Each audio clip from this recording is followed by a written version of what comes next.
Energiakeskustelu käy nyt Suomessa kuumana ja jokainen suomalainen rakentava joutuukin miettimään jonkun lämmitysmuodon. Täällä sitä investointia ei voi tehdä 5 vuoden kuluttua. Minkälaiset ovat maalämpöpumpun investointikustannukset?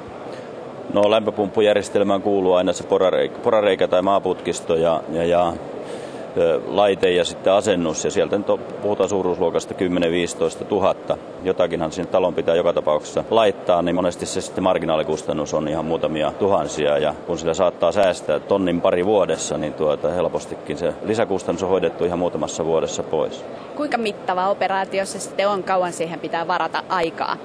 No, jos puhutaan tuommoisesta vanhan öljykattila esimerkiksi saneeraamisesta lämpöpumpulle, niin sieltähän kannetaan vanha öljykattila pois ja pannuhuoneeseen laittaa siisti pönttö sinne nurkkaan, lämpöpumppupönttö, ja öljysäiliön tilalle laittaa sitten porareikää tai maaputkistoa, ja tämmöinen operaatio vie sitten vuorokauden tai 2.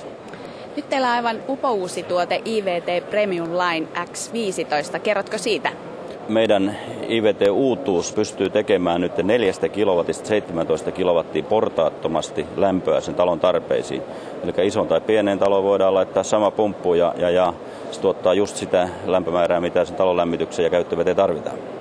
Eli välttämättä ei tarvita tällaista lisälämmitysmuotoa? Joo, ei suinkaan, että yleensäkään maalämpöpumppujen kanssa ei tarvita mitään muita järjestelmiä, ja tämä vieläpä tekee suoraan oikean määrän tehoa sinne taloon. Entä tarvitseeko sisällä tehdä sitten remonttia enemmänkin? Revitäänkö vanhat patterit pois? Ei missään tapauksessa, jos siellä on vesikertoiset patterit talossa, niin ne jää aivan ennalleen. Ja ainoastaan siellä pannuhuoneessa vapautetaan tilaa joko vaatehuoneelle tai saunalle tai kuntoiluhuoneelle, että patterit jää ennalleen. Onko maalämpö tullut suomalaisille jo tutuksi? Minkälainen on tuotantotahtinne? Maalämpöpumppu on suomalaisille pikkuhilleen tullut tutummaksi, mutta paljon siellä on vielä tehtävää, että suomalainen ei tunne oikein koko sanakaan vielä, mutta tällä hetkellä markkinat vetää hyvin ja tehtaat käy täysillä, että jopa pidempi toimitusaikoihin joutaa varautumaan. Että kertoisitko ilmalämpöpumpusta? Ilmalämpömarkkina käy varsin kuumana ja villinä tällä hetkellä, ja niitähän menee pääasiassa suorasähkölämmitteisiin taloihin, joita meillä nyt kyllä riittää, että 500 000 kappaletta ja vapaa-ajan asunnot päälle. Ilmalämpöpumppu ostajille niin pari vinkkiä antaisin, että ostaa nyt varmasti semmoisen pumpun, joka toimii Suomen olosuhteissa vielä sillä -20 asteen pakkasilla.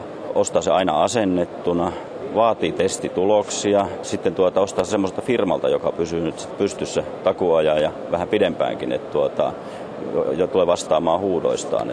Tämmöiset ominaisuudet löytyy ainakin meidän kaikilta IVT-lämpöpumppujen jälleenmyyjiltä.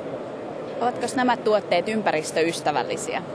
No, lämpöpumppu ottaa sitä energiaa sieltä talon ympäriltä maasta tai ilmasta tai poistoilmasta, niin kyllä ne kilowattitunnit, jotka sieltä otetaan, niin on varmasti niitä ympäristöystävällisimpiä kilowattitunteja.